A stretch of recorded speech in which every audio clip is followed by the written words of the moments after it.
देश के कोने कोने से तमाम सारे भगवान बुद्ध को मानने वाले धर्म प्रेमियों, उपासक उपासिकागण एवं भिक्षु संघ सभी को सादर नमो बुद्धाय।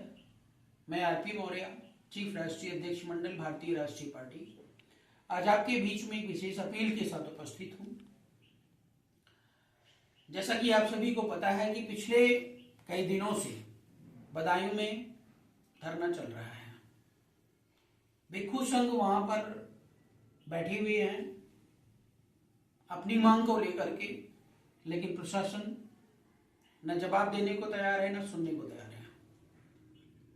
साथियों, आपको पता होगा कि बदायूं में 2000 साल पुराना सम्राट अशोक पर्यटन स्थल मझिया, जहां पर हम लोगों ने कई बार कार्यक्रम को भी आयोजित किया है, जो लगभग 90 बीघे में फैला हुआ है। वहां पे भगवान बुद्ध की प्रतिमा लगी हुई है, कई सारे शिलालेख हैं और बाबा साहब भीमराव अम्बेडकर की भी प्रतिमा लगी हुई है। उसको आरएसएस और बीजेपी वालों ने कब्जा करने का जबरदस्ती प्रयास किया है, या कहें कि कब्जा कर लिया है। और वहां पर जो भिक्षु संघ था उनको मारपीट करके वहां से भगाने का काम किया है, जो बेहद निंदनीय है। इस देश में न जाने कितने मंदिर हैं, हम लोगों ने कभी किसी मंदिर को ना छेड़ने का काम किया है और ना ही कभी किसी की भावनाओं को आहत करने का काम किया है। लेकिन जहां जहां पर बुद्ध विहार होता है, जहां जहां पर बुद्धिस्ट विचारधारा के लोग होते हैं, उनके साथ हमेशा अन्याय होता आ रहा है। लेकिन यह अन्याय कब तक हम लोग अपने घरों में बैठ करके इस अन्याय को सहते रहेंगे। एक दिन यह अन्याय आपके और हमारे दरवाजे तक पहुंच जाएगा और निश्चित तौर पर आपके दरवाजे और आपके घर में, आपकी छत पर पत्थर रह करके ये बोल दिया जाएगा कि यहाँ पे शिवलिंग था और आप लोग ये घर खाली करो।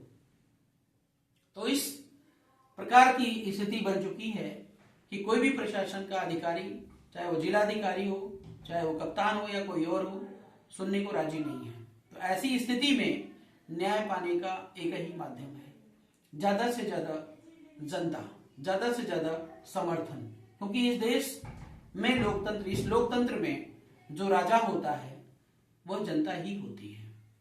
और 2-4 लोग अगर वहां पर बैठकर धरना प्रदर्शन करते रहें तो मैं दावा करता हूं कि उन्हें कभी न्याय नहीं मिलेगा।